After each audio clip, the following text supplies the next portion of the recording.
Any doubt? Or should we continue from the next topic?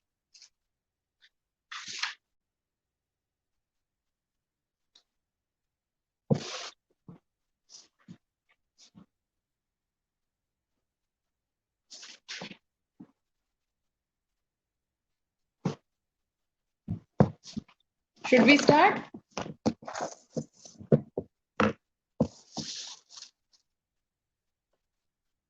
So in the previous class, I had given you a brief introduction to the process of fertilization. So we'll discuss that in detail now.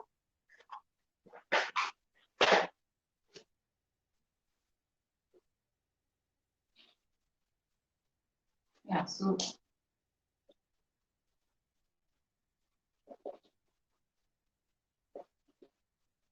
fertilization. As I had already explained, this is the process of fusion of the male gamete and the female gamete. So see here.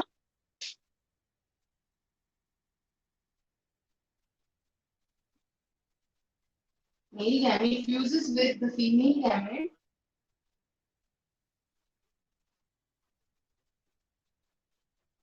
to form zygote.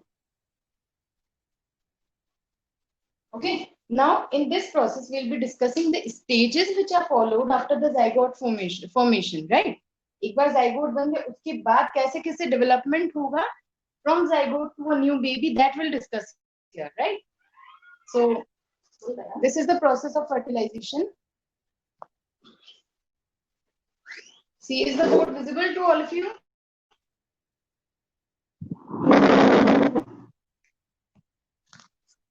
Now, see, is it clear? Just wait for a few seconds and then tell me.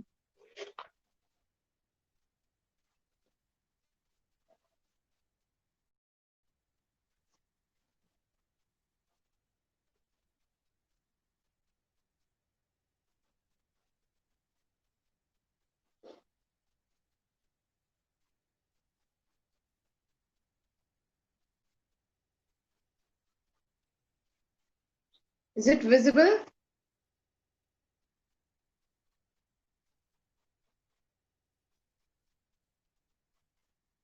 Still blur. Okay, wait a minute.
Tell me whether it is clear or not.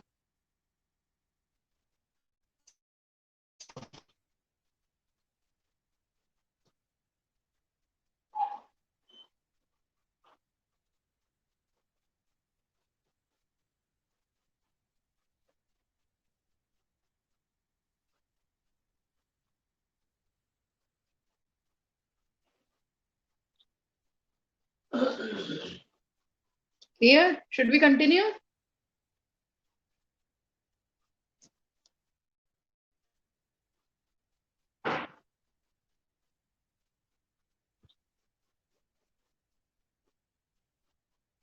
Okay, so yeah, I was explaining fertilization in which the male gamete fuses with the female gamete to form a zygote. Okay, this is basically the, you can say, the first cell of an individual. Now this cell further divides to develop further into new stages that we are going to discuss now. First of all, let me tell you the types of fertilization. this is the definition. Now, there are two types of fertilization.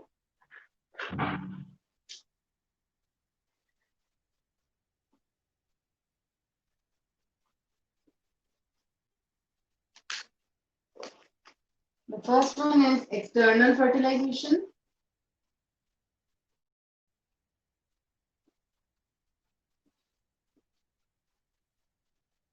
And the other one is internal.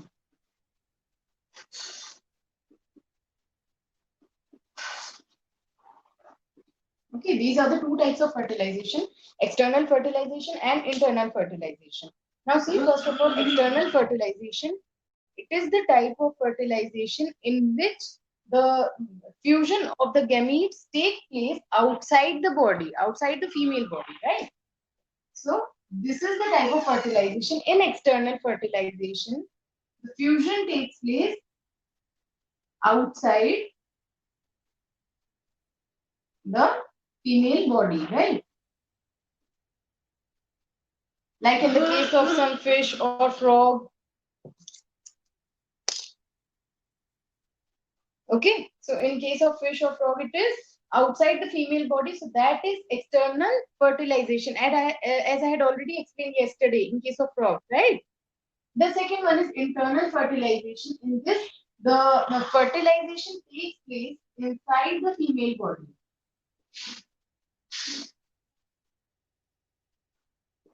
Okay, this is internal fertilization, like in the case of dog or human beings like cat, etc.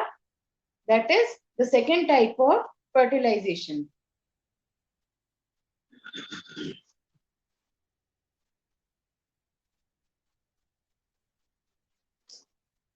Still not clear? The network is not clear? I mean, the board is not clear?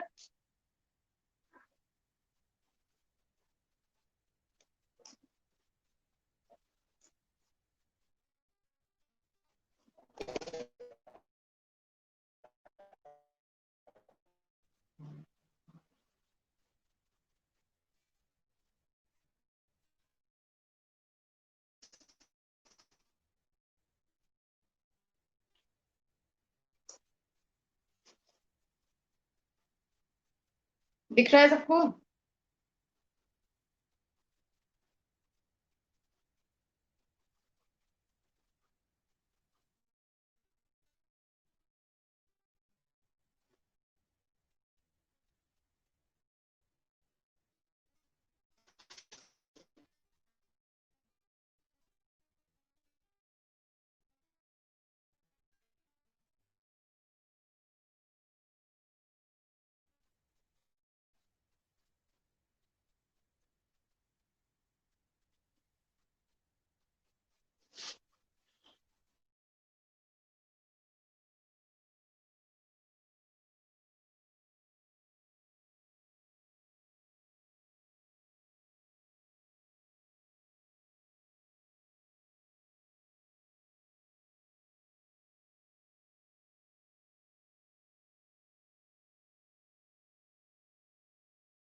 Is it better? Can you read the content of the board?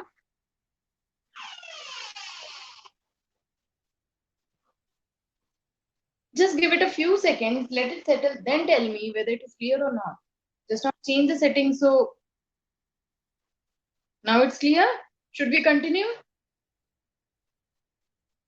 Okay, very good. So this is these are the two types of fertilization. Examples I had already explained yesterday. Now let's move forward to the next step, which is the development of the zygote. Okay. तो एक बार short में देख लो fertilisation क्या है.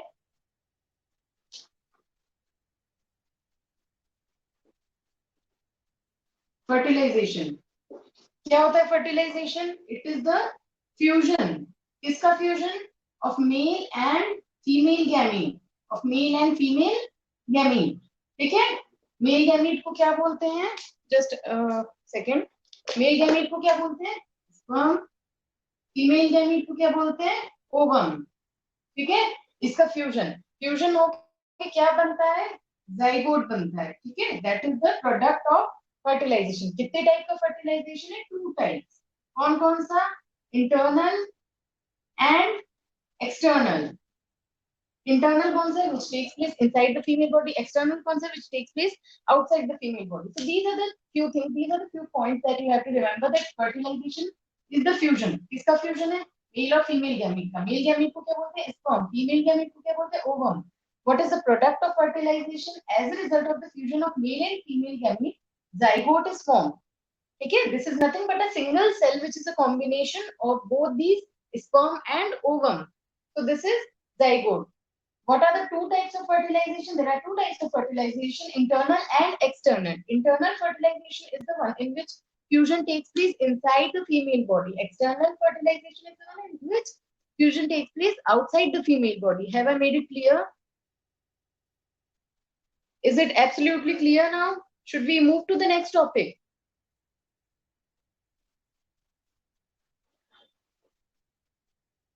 Okay. Brilliant. So now come to the next topic, in which we'll be dealing with the development of zygote. What are the stages of development, right? Zygote बन गया. अब आगे जाके कैसे डेवलपमेंट होगा, that will be discussing.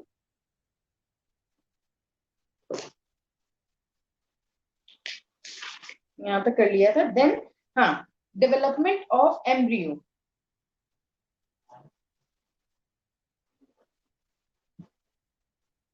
देखो मैंने आपको क्या बताया था. You know that in the female reproductive system, ये इस तरीके से मैंने आपको बताया था. Just a minute.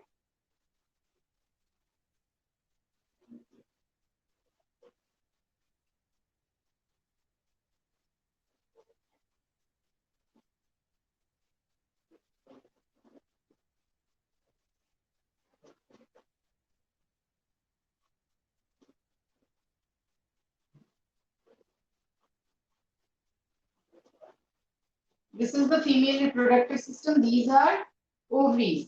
ठीक है. क्या होता है इसमें? Each of the ovary releases an egg. ठीक है. Every month. Suppose an egg is released in the fallopian tube. Suppose this month this ovary has released an egg. So it will be here in the fallopian tube. जिसे हम क्या बोलते हैं? Oviduct. This is the fallopian tube or oviduct. So I'm writing FT, short for fallopian tube. There is an egg in the fallopian tube. Once it gets fertilized होगा by combining with sperm. Suppose यहाँ पे sperm आया, यहाँ पे क्या बन गया? With the combination of the sperm and ovum, a zygote is formed. So a zygote is formed in fallopian tube. So fallopian tube is also called the site of fertilization. Site of fertilization. Fertilization. This is the place where the process of fertilization takes place. Once the fertilization has occurred here, the ovum and the sperm get converted into zygote. अब ये zygote बन गया. कहाँ पे बना zygote? Fallopian tube में. अब क्या होगा? After some time, this zygote comes here. यहाँ पे आ जाएगा and it gets attached to the walls of the uterus. ठीक है. ये यूट्रस का ये वाला पार्ट. तो क्या होगा? यहाँ पे आके यूट्रस की वॉल से ये अटैच हो जाएगा. ठीक है. It gets attach to the walls of the uterus. ये मैंने लाइनिंग बनाई नहीं है यहाँ पे. एक बार बना देती हूँ तो आपको क्लियर हो जाएगा.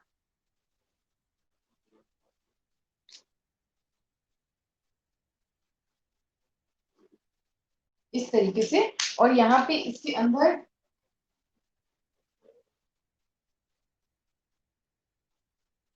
ऐसी लाइनिंग होती है यहाँ पे यूट्रस की. ठीक है. This is the lining of the uterus.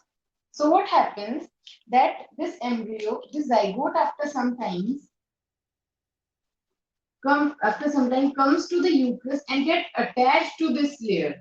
इससे ये अटैच हो जाता है यहाँ पे. और यहाँ पे ये धीरे धीरे करके डेवलप होता जाता है. तो पूरा यहाँ पे बाद में on the later stages baby grow होता है यहाँ पे इतने इतने एरिया में, which is the uterus.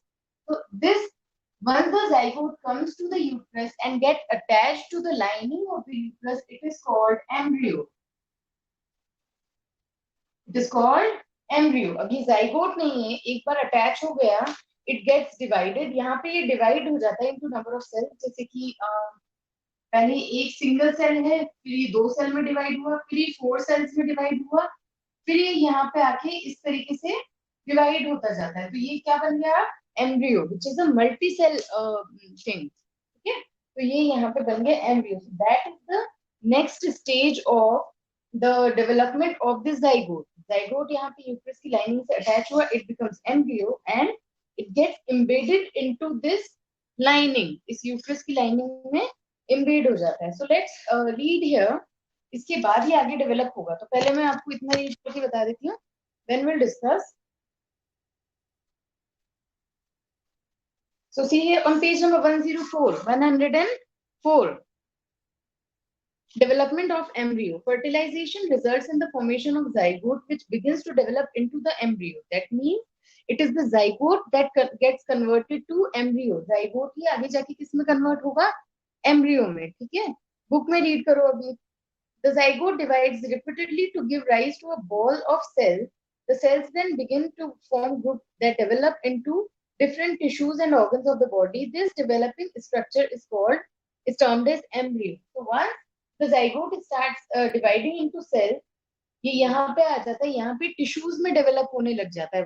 These cells form collective tissues, अलग अलग टिश्यूज बनने लग जाते हैं और फिर आगे जाके धीरे धीरे ऑर्गन्स बनने लग जाते हैं. ठीक है, तो this developing structure is called embryo. यानी सेल से टिश्यूज बनता जा रहा है, वो स्ट्रक्चर क्या कहलाता है? Embryo. The embryo gets embedded in the wall of the uterus for further development. Now it gets attached to the walls of the uterus, as I have already explained. फिर वहां पे वो further develop होता जाता है. The embryo continues to develop in uterus. It gradually develops body parts such as hands, legs, head, eyes, ears, etc. धीरे धीरे करके यही मतलब क्या हुआ. अब एक बार डायग्राम यहाँ पे मैं आपको फ्लो चार्ट के थ्रू रिप्रेजेंट कर देती हूँ. ठीक है, क्या होगा? जाइगोट है, zygote is a single cell, है ना. जाइगोट क्या है? Single cell. Single cell. Zygote किस में डेवलप हो जाएगा? एम्ब्रियो में. एम्ब्रियो में क्या है? अब ये जाइगोट फर्दर सेल्स में डिवाइड होगा और यहाँ पे ये अलग अलग सेल्स मिलके टिश्यूज बनाने लग जाएंगे. ठीक है, तो क्या हुआ? सिंगल सेल से क्या बनने लग गया? टिश्यूज बनने लग गए. ठीक है, that is the stage of embryo. ठीक है, तो यहां तक हमने पढ़ा टिश्यूज बनने लग गए, ये एम्ब्रियो है. ठीक है, the stage of embryo in which all the body parts are can be identified is called foetus. तो अभी यहाँ क्या हुआ? एम्ब्रियो आगे जाके टिश्यूज किस में कन्वर्ट होते हैं? मैंने आपको पढ़ाया था, सेल से क्या बनते हैं? टिश्यूज. टिश्यूज से क्या बनते हैं? ऑर्गन. यहाँ पे क्या बनेंगे? टिश्यूज से ऑर्गन. और जब ये ऑर्गन क्लियरली आइडेंटिफाई होने लग जाते हैं, that stage is called foetus. ठीक है, ये स्टेज होती है जहाँ पे ऑर्गन्स डेवलप होने लग जाते हैं. मतलब somewhat you can see a structure, not clear but somewhat you can see the structure of a baby like this. ठीक है, organs are not clearly organs can be identified but the organs are not fully developed at this stage. ठीक है, तो क्या हुआ? Single cell sales divide हुए, यहाँ पे डिवाइड होके टिश्यूज बन गए. टिश्यूज बनने के बाद they start developing into organ. So the initial stage of a single cell is zygote. It is a single cell structure. The cells start dividing and form tissues. These tissues form embryo. Then after the development of tissue, a particular organ start developing in the body. वो धीरे धीरे करके organs बनने लग जाएंगे. And that when the organs are clearly identified, it becomes a fetus. ठीक है, when the development of fetus is complete, the mother gives birth to the baby. A fetus जब आगे जाके develop होगा पूरा, यानी organ से क्या बनेंगे? organ system.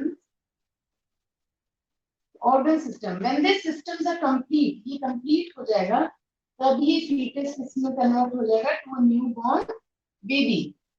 ठीक है? इसके बाद जब पूरा डेवलप हो जाता है, after the complete development of the fetus, the baby birth takes place. Is that clear?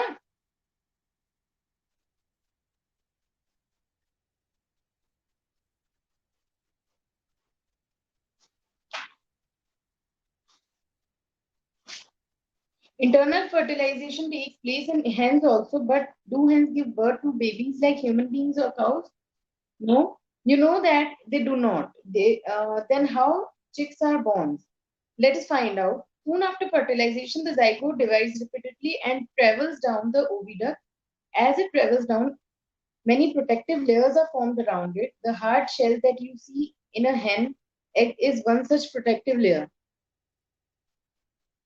क्या होगा जब हेन्स में भी इंटरनल फर्टिलाइजेशन होगा, but after this process of internal fertilisation there a hard covering start getting formed around the zygote. जो zygote बन रहा है हेन में, उसके चारों ओर क्या हुआ, वीडियो नहीं दिख रहा,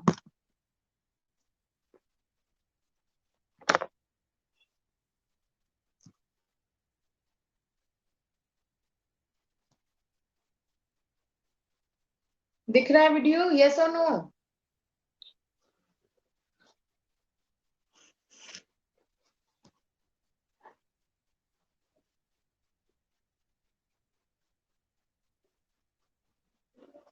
it's not visible. Okay, then do one thing, read the chapter. यहाँ fetus तक का read करना, then I'll explain it tomorrow. और जो अभी नहीं समझ आया है, that I'll repeat tomorrow. Is that clear? इसको read करना, ताकि मैं इसको वापस से आपको कल short में explain कर दूंगी अगर नहीं समझ आया तो, क्योंकि थोड़ा network issue हो रहा है, उस वजह से आपको clear नहीं दिख रहा. So I had to repeat the entire thing again. It's better. यहाँ तक मैं पढ़ा देती हूँ, इसको read करना.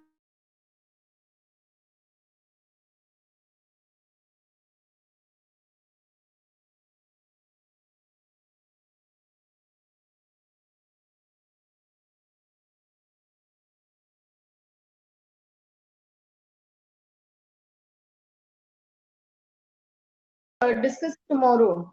Is that clear? Okay, have a nice day. Thank you.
आज हम स्टार्ट करेंगे चैप्टर 7 ग्रामर का। कौन कौन है क्लास में? प्रियांशु, नेहा, तनीषा, संजना, तानिया, चेष्टा, ऋषभ,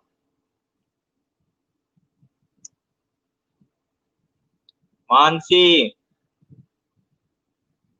दीपक, कोमल। ओके, आज हम स्टार्ट करेंगे ग्रामर का chapter 7 determiners, page number 37। Chapter 7 determiners, page number 37। निकाल लिया सबने? Determiners, page number 37।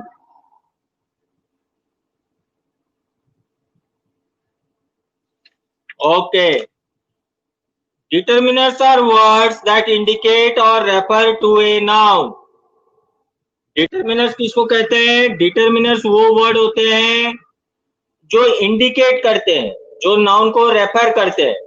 जैसे मैं कहता हूं दिस इज ए डोंकी, तो मैं रेफर कर रहा हूं कि ये एक डोंकी है। प्राची तू क्यों हंस रही है? तो इस तरीके से जो है इंडिकेट किया जाता है। दोज आर फ्लावर्स, वो फ्लावर हैं, फ्लावर्स हैं। तो इस तरीके से जो है इंडिकेट करने वाले वर्ड्स जो नाउन को इंडिकेट करते हैं उनको हम डिटरमिनर्स कहते हैं। जैसे मैं दिखता हूं this DP is very beautiful, तो सानिया ने जो डीपी लगा रखी है मैं उसको रेफर कर रहा हूं कि this DP is very beautiful. तो इस तरीके से जो है नाउन को इंडिकेट किया जाता है और ऐसे वर्ड्स को हम कहते हैं डिटरमिनर्स। अब देखो, they can refer to a noun in the following ways. कई तरीके से वो नाउन को रेफर करते हैं। जैसे कई बार नंबर ऑफ पीपल दिखाते हैं, कई बार जो है नंबर ऑफ पीपल, जैसे मैं कहता हूं some people, few people, many people. ये पोजेसिव कैसे दिखाते हैं? My school, your school, his father, her father. इस तरीके से जो है पोजेसिवनेस दिखाता है। और थर्ड होता है समथिंग और समवन, जैसे दिस, दैट, ऑल। तो ये किसी पर्टिकुलर पर्सन या पर्टिकुलर ऑब्जेक्ट, इसको जो है वो रेफर करता है। उसी तरह समवन और समथिंग स्पेसिफिक, जैसे the candle, the horse, the donkey. इनको जो है पर्टिकुलर स्पेसिफिक एक पर्टिकुलर एनिमल को जो है वो इंडिकेट कर रहा है। तो ये होते हैं डिटरमिनर्स के एग्जाम्पल। अब हम आते हैं types of determiners. Types of determiners, there are different types of determiners. The type of determiner depends upon the type of noun. Determiner का डिपेंड करता है कि वो किस टाइप का नाउन है। जिस टाइप का नाउन होता है डिटरमिनर भी उसी तरीके का होता है। जैसे singular nouns always need a determiner. Book is mine, जो सिंगल नाउन होता है उसमें हमेशा डिटरमिनर की जरूरत पड़ती है। दिस बुक इज माइन, तो इसमें डिटरमिनर की जरूरत पड़ रही है दिस की। उसी तरीके से डिटरमिनर प्लूरल नाउन में ऑप्शनल होता है, कहीं जरूरत पड़ती है कहीं नहीं पड़ती है। जैसे एक में दिया हुआ the children are playing football, एक में दिया चिल्ड्रन आर प्लेइंग फुटबॉल, तो कहीं पर जरूरत पड़ती है कहीं पर जरूरत नहीं पड़ती है। अच्छा, अब हम आते हैं कुछ एग्जाम्पल्स दिए हुए। जैसे I want a glass of water, this book is mine, they are my neighbors, whose pen is this, Nikki has 2 chocolates, इसी का है स्नो चॉकलेट्स। तो ये सेंटेंस में जो वर्ड्स यूज किए रेड में, दिस, माई, whose, टू, ये जो रेड में जितने वर्ड्स दिए गए हैं, ये सारे रेड्स में जो वर्ड्स मेंशन किए ये क्या है? ये डिटरमिनर्स है। डिटर्मिनर्स में आर्टिकल्स भी आ जाते हैं। आर्टिकल्स का मतलब क्या होता है? ए, एन और द। देखो इंग्लिश में ए टू जेड 26 अल्फाबेट्स है, इसमें 5 हैं वॉवेल्स। कौन कौन से हैं? ए, ई, आई, ओ, यू। यानी कोई भी word a, E, I, O, you से शुरू होता है, हाँ, तो उसके आगे हम लगाते हैं क्या? एन। या फिर कोई वर्ड्स मान लो ए से, ई से, आई से, ओ से, यू से शुरू न भी होता हो, लेकिन बोलने में वॉवेल साउंड आता हो, तो उसके आगे भी हम लगाते हैं एन। जैसे कि एन आर। आर की स्पेलिंग क्या होती है? HOUR। उसको हम हावर नहीं बोलते, उसको हम कहते हैं आर। तो आर में अ का प्रोनाउंसिएशन आ रहा है, यानी ए का प्रोनाउंसिएशन आ रहा है, तो दैट्स व्हाई उसके आगे हम एन लगाते हैं। वो शुरू तो एच से होता है, लेकिन प्रोनाउंसिएशन में ए आ रहा है, इसलिए इसके आगे हम एन लगाते हैं। हाँ, ऑनेस्ट में भी लगाते हैं, गुड। अच्छा, इसके अलावा मान लो कोई वर्ड वो वॉवेल से शुरू होता है, लेकिन उसके बोलने में वॉवेल साउंड नहीं आता है, तो उसके आगे हम एन नहीं लगाते। जैसे university, UNIVERSITY, university. University you से शुरू होता है, लेकिन उसके आगे हम एन नहीं लगाते हैं, क्योंकि उसमें यूनिवर्सिटी कहते हैं, यूनिवर्सिटी नहीं कहते हैं। तो इस तरीके से अगर कोई वर्ड वॉवेल से शुरू भी होता है, लेकिन उसमें वॉवेल साउंड नहीं आता है, तो उसके आगे हम एन का यूज नहीं करते हैं। अच्छा, इसके अलावा जो बाकी अल्फाबेट्स बच गए 5 के अलावा 21 अल्फाबेट्स, इनको हम कहते हैं कॉन्सोनेंट्स। यानी इसके आगे लगेगा अ या द। अ किसके आगे लगता है? जैसे सिंगुलर हो, अ पेंसिल, अ पेन, या इनडेफिनेट हो, अ बॉय, अ गर्ल। और जो है तुम्हारा द किसके आगे लगता है? द जो यूनिक होता है। जब मैं कहता हूं a boy is standing outside, यानी कोई एक लड़का बाहर खड़ा है, अगर इसी sentence the Taj Mahal, very good, the president of India, unique होते हैं जो, उनके आगे हम लगाते हैं द। इसके अलावा ये डेमोन्स्ट्रेटिव, इंट्रोगेटिव, एडजेक्टिव्स, ये सारे हमने पढ़ ही लिया था लास्ट चैप्टर में। कार्डिनल नंबर्स का मतलब होता है जिसमें सीधे सीधे नंबर्स आ जाते हैं 1 2 3 4 ऐसे। और ऑर्डिनल नंबर्स जो होता है जिसमें हम रेफर करते हैं, जैसे फर्स्ट, सेकंड, थर्ड, फोर्थ, इसको हम कहते हैं ऑर्डिनल नंबर्स।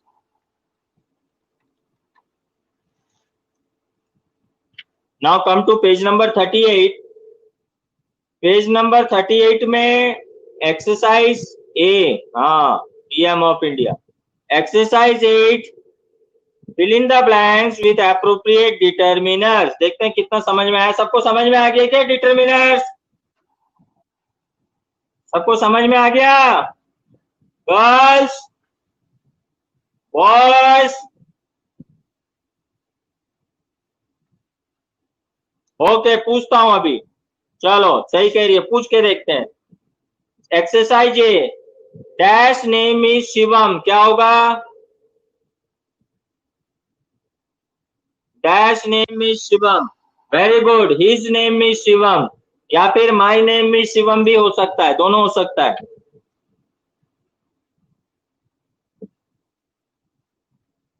दोनों करेक्ट है। दोनों करेक्ट है। चेष्टा, ये डीपी में किसकी फोटोग्राफ लगाई है? कौन है ये? तुम्हारा भाई? तुम्हारा ब्रदर है? ओके। नेक्स्ट है, this is dash neighbour, this is his neighbour, सही है? हाँ सही है, हिज सही है। This is his neighbour Jatin.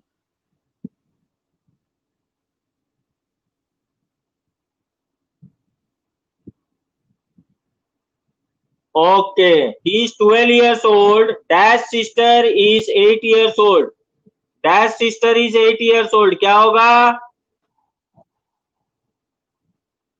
Jatin हर कैसे होगा? his sister, हाँ, his sister is 8 years old, Jatin लड़का है ना, लड़कियों के नाम जतिन होते हैं क्या?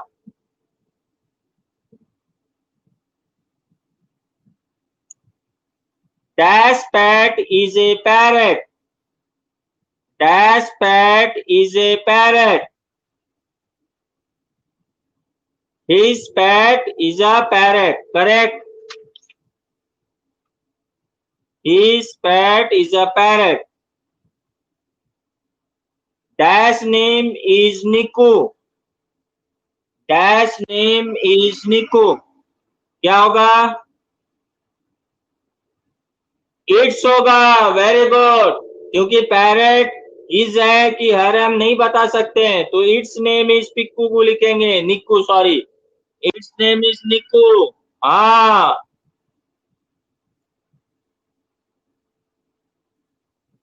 सही है. अब निक्कू बॉय भी को भी बोल सकते हैं, निक्कू नाम ऐसा है, वो बॉय का भी हो सकता है और गर्ल का भी हो सकता है. कुछ नाम ऐसे होते हैं जो बॉय के भी होते हैं, गर्ल के भी होते हैं. तो निक्कू नाम ऐसे ही है कि ये किसी बॉय का भी नाम हो सकता है, किसी गर्ल का भी हो सकता है. कई सारे निकनेम्स ऐसे होते हैं जो बॉयज के भी रखते हैं और गर्ल्स के भी रखते हैं.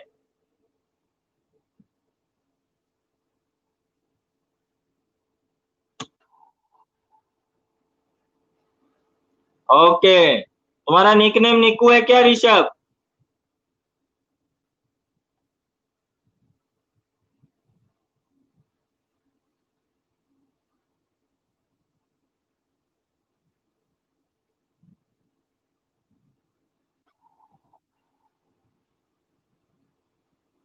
अच्छा, तुमने भी पैरेट रख रखा है, ठीक है. Jatin and I go to the same school. Our English teacher is Mrs. Sharma. We like dash lessons. We like her lessons.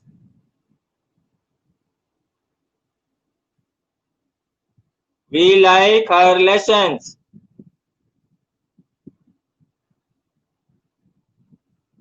तो तुम्हारी भी पहले इंग्लिश मैम मिसेस शर्मा ही तो थी.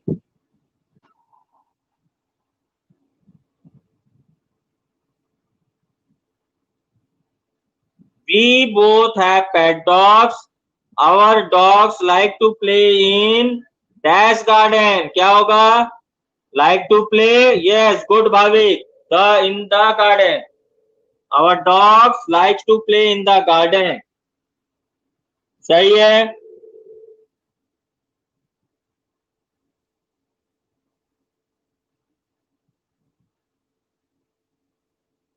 Now I have a question for you. Do you have dash pet? Do you have dash pet? क्या होगा? Do you have dash pet? Inner garden भी सही है, इनर गार्डन भी हो सकता है, द गार्डन भी हो सकता है और आर गार्डन भी हो सकता है. लास्ट वाला में दो आंसर हो सकते हैं. डू यू हैव एनी पेट, ये भी करेक्ट है, और डू यू हैव अ पेट, ये भी करेक्ट है. दोनों करेक्ट है, एनी और दोनों आंसर लिख सकते हो, एनी या फिर अ.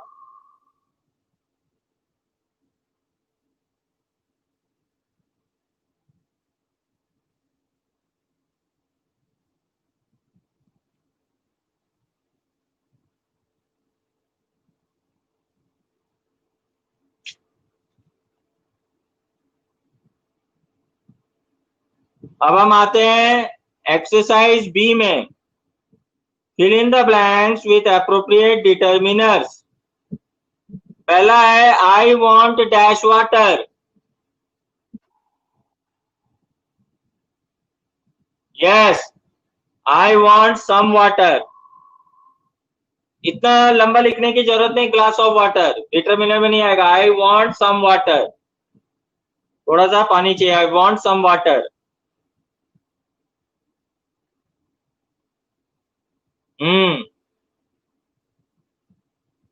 करेक्ट है.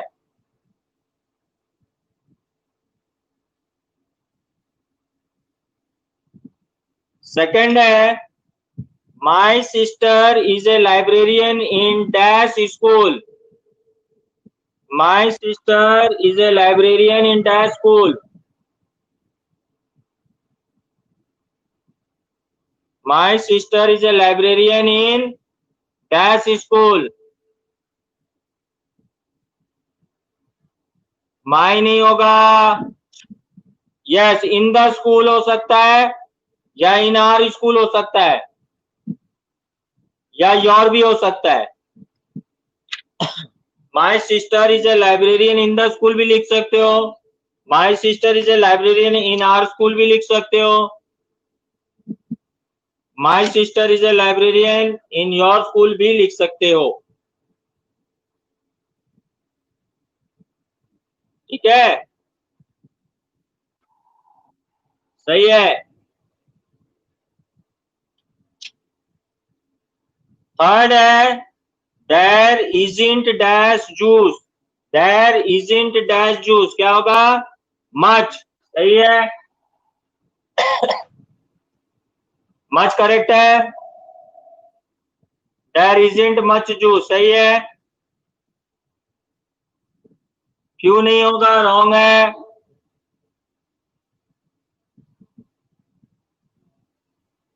एक वर्ड और हो सकता है इसका. सम नहीं होगा. देयर इजंट मच जूस हो सकता है और देयर इजंट एनी जूस भी लिख सकते हो. मच और एनी दोनों हो सकते हैं. Yes, good Ishika. मच भी लिख सकते हैं और एनी भी लिख सकते हैं. There isn't much juice, there isn't any juice, ये दोनों आंसर सही है.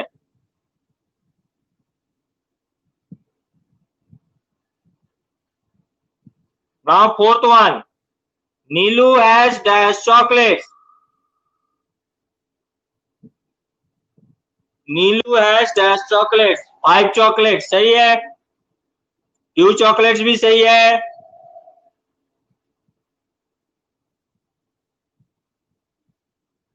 सम चॉकलेट्स भी सही है. 2 चॉकलेट्स भी सही है. मैनी भी लिख सकते हैं. नीलू हैज मैनी चॉकलेट्स भी लिख सकते हैं, ये भी सही है. करेक्ट है, करेक्ट है. हाँ,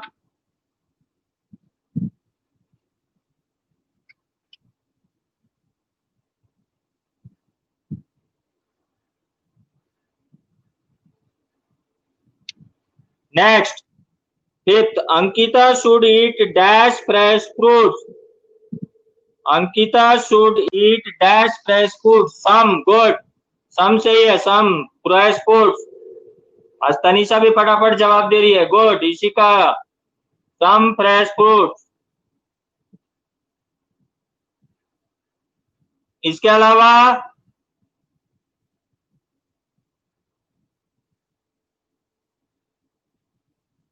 नहीं, डेली नहीं होगा इसमें. फ्यू हो सकता है. Yes, good. सम के अलावा हम फ्यू भी लिख सकते हैं. Ankita should eat few fresh fruits, many fresh fruits नहीं. इसमें सूट नहीं करता है. सेंटेंस जिस तरीके से है उस सेंटेंस के अकॉर्डिंग इसमें मैनी सुटेबल नहीं है. या तो हम लिख सकते हैं Ankita should eat some fresh fruits, या हम ये लिख सकते हैं Ankita should eat few fresh fruits. Number 6 है Seema must do dash homework tonight. हाँ जी, हर होगा. Seema must do her homework tonight. इसमें और कोई दूसरा ऑप्शन नहीं लगेगा, हर ही लगेगा. सीमा को निम नहीं बना सकते. यस,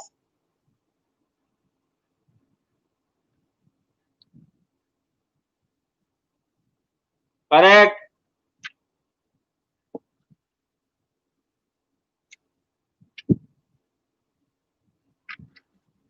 सही है. Now 7th one, she isn't dash smarter than me. She isn't dash smarter than me. Yes, good. Much सही है. शी इजंट मच या कुछ और कुछ मच के अलावा?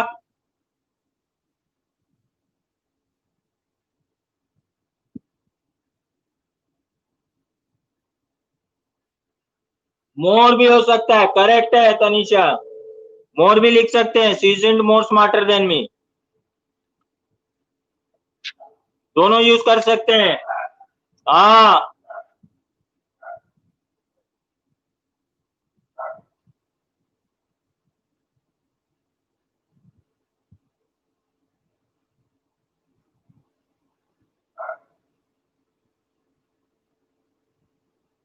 एट है, my sister can speak dash Spanish fluent, very good और गुड दोनों होगा। My sister can speak fluent English Spanish, my sister can speak good Spanish.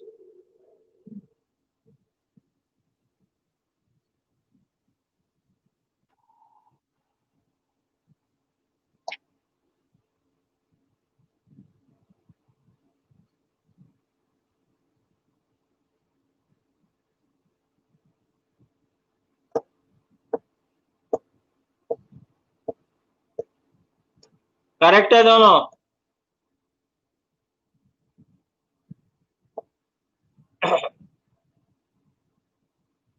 Next है, Karan doesn't have dash money, much money, correct, good, सही है।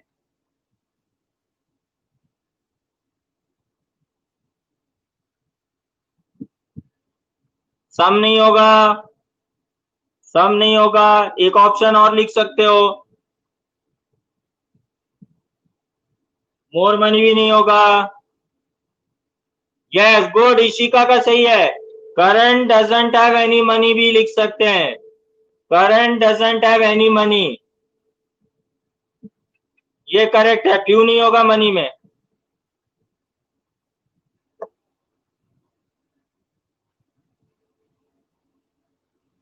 क्यों नहीं होगा? सो money नहीं होगा।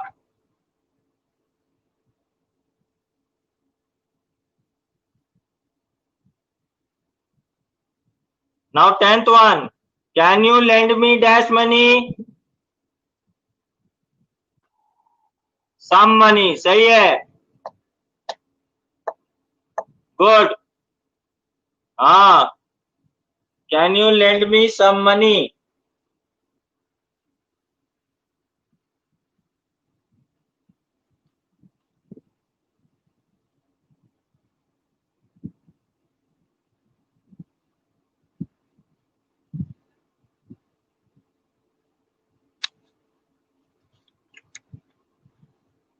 एक चीज बताओ मेरे को, स्टार्स काउंटेबल नाउन है या अनकाउंटेबल?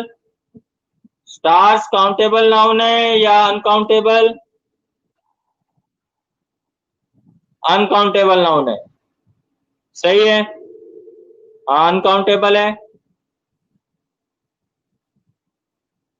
अब मेरे को बताओ, ट्रीज काउंटेबल नाउन है या अनकाउंटेबल नाउन? ट्रीज,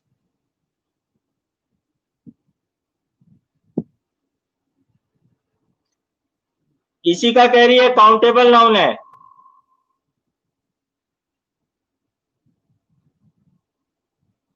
अब मेरे को ये बताओ, ट्रीज काउंटेबल नाउन कैसे है?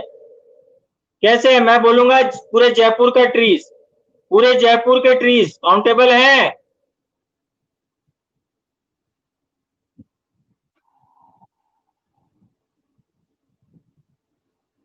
पूरे जयपुर के ट्रीज काउंटेबल हैं क्या?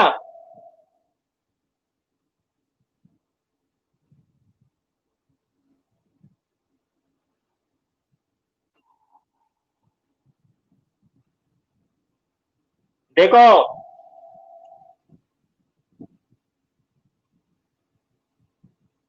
वेरी गुड, एक ने सही जवाब दिया है, काउंटेबल है।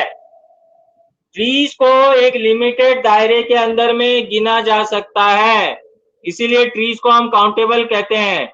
जो फॉरेस्ट डिपार्टमेंट होती है, उनके पास में एक बहुत बड़ा एरिया होता है, लेकिन उनके पास में पूरा रिकॉर्ड होता है कितना स्क्वायर किलोमीटर में कितना ट्रीज हैं। ये मैं नहीं कह सकता कि वो एग्जैक्ट हो, इसकी एश्योरेंस नहीं है, लेकिन लगभग लगभग एक एज्यूम फिगर उनके पास में होता है। जैसे अगर हम बात करते हैं कि सवाई माधोपुर के जंगलों में कितने फॉरेस्ट हैं, फॉरेस्ट में कितने ट्रीज हैं, तो उनके पास एक रिकॉर्ड होता है कि अराउंड इतने एरियाज में इतने ट्रीज हैं इन चीजों के। तो ट्रीज जो है वो लिमिटेड एक एरिया के अंदर में काउंट किए जा सकते हैं, इसीलिए जो है ट्रीज को हम काउंटेबल नाउन में लेते हैं। लेकिन स्टार्स को एक लिमिटेड एरिया के अंदर भी काउंट नहीं कर सकते। अगर मैं कहूं झोटवाड़े में कितने स्टार्स है तो that is also not possible, इसलिए स्टार्स जो है वो अनकाउंटेबल है। समझ में आया?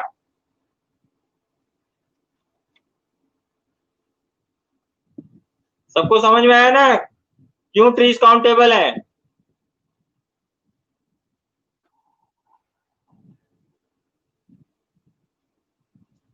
अब आ जाओ पेज नंबर 39। यहाँ पर पिक्चर दिया हुआ है, dash are my books but dash is not my pen.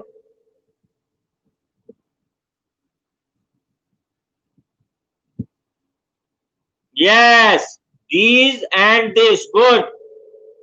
Rishabh, Chhavi and Sania.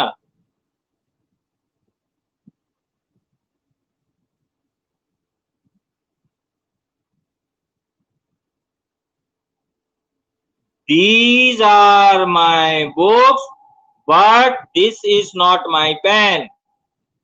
THESE. These are my books, but this is not my pen.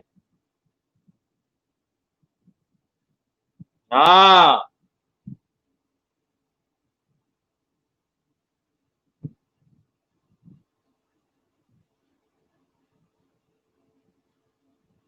Correct है। Second, I am going for shopping with dash sister. I am going for shopping with dash sister. With my sister. Correct है। I am going to shopping with my sister. हर भी लिख सकते हैं, हर का option भी चल जाएगा, हर को भी यूज कर सकते हैं। I am going for shopping with her sister, ये भी लिख सकते हैं, ये ऑप्शन भी यूज हो सकता है। यानी दोनों ऑप्शन यूज हो सकते हैं, माई भी और हर भी। हम्म।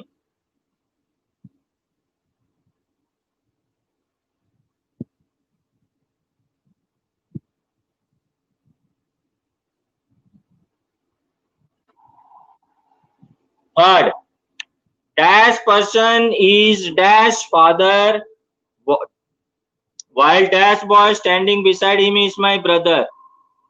क्या लिख के भेजे हो? This person is my father while the boy standing beside him is my brother. Correct है। दिस माई द करेक्ट है, दैट माई द करेक्ट है, दोनों ऑप्शन करेक्ट है। दिस माई द करेक्ट है, दैट माई द भी correct है।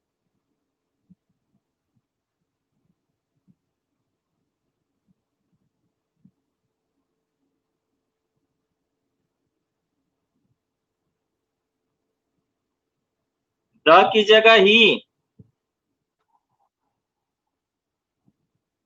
नहीं नहीं, द बॉय ही होगा, उसके आगे कोई ऑप्शन चेंज नहीं करेंगे, द बॉय लिखेंगे। The boy standing beside him is my brother, the ही होगा, उसमें नहीं चेंज करेंगे। Question 4, there is still dash milk in the glass.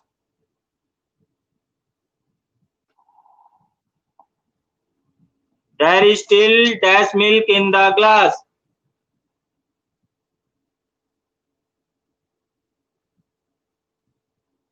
Some correct है, there is still some milk in the glass.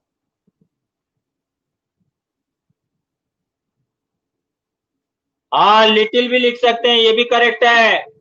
Little, few नहीं होता है, milk uncountable है। सम लिख सकते हो, there is some milk in the glass, there is little milk in the glass, ये दोनों ऑप्शन यूज कर सकते हैं। There is some milk in the glass, there is little milk in the glass, दोनों ऑप्शंस यूज कर सकते हैं।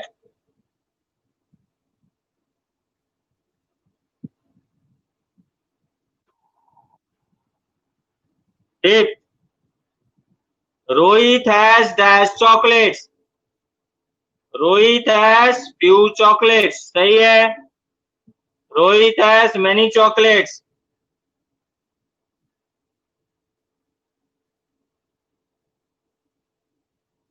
देखो इसमें मैनी यूज नहीं कर सकते, पिक्चर में दिया हुआ है टू, दिया हुआ है, 2 चॉकलेट ही है, तो सबसे बेटर आंसर 2 है। यस, इसी का ऋषभ, सानिया, गुड। ये पिक्चर के अकॉर्डिंग दिया लिखना था। Rohit has 2 chocolates.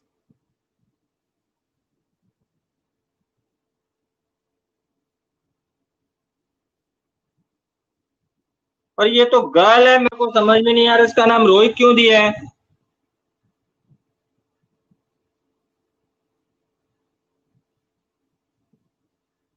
तुमने भी चॉकलेट खा रखा है?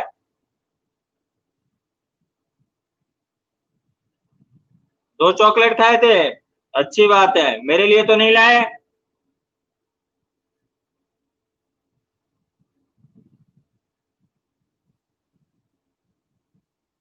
ओके, 6th वाला, dash man looks poor, he may not have got dash money with him, dash man looks poor, he may not have got dash money with him, this man looks poor, poor correct pronunciation है, poor नहीं बोलते, ध्यान रखना। this man looks poor, he may not have got, some money नहीं होगा, some money नहीं होगा, he may not have got much money with him, some नहीं होगा बेटा, much होगा यहाँ, क्यों भी नहीं होगा। This man looks poor, he may not have got much money with him, little नहीं होगा, एनी हो जाएगा। गुड, किसने लिखा है? दीपक ने लिखा है एनी, हाँ एनी हो जाएगा। This man is looks poor, he may not have got any money with him, any लिख सकते हैं। चैप्टर कंप्लीट हो गया। ओके ओके, मैंने मैप वर्क दिया था तुमको, वो मैप वर्क सबने कंप्लीट कर लिया क्या? जो मैप वर्क दिया था मैंने, सबने कंप्लीट कर लिया था मैप वर्क? कंप्लीट करके पेस्ट कर दियो कॉपी में।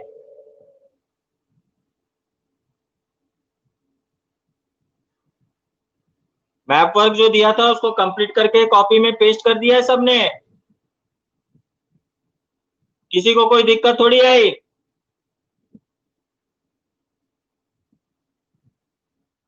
हाँ भेज देना, कोई दिक्कत नहीं आई ना? जैसे स्टील इंडस्ट्री कहाँ पर है लोकेट करने के लिए, या फिर जैसे तुम्हारा कॉटन इंडस्ट्री कहाँ है लोकेट करने के लिए, या फिर जैसे तुम्हारा क्या बोलते हैं कि और एक दिया था ना मैंने, वूल, हाँ वूल इंडस्ट्री, उसमें कोई दिक्कत थोड़ी आई? किसी को नहीं आई ना? सबने मैप कर लिया ना? Okay good, that's it for today, bye. देखो बाहर घंटी बज रही है,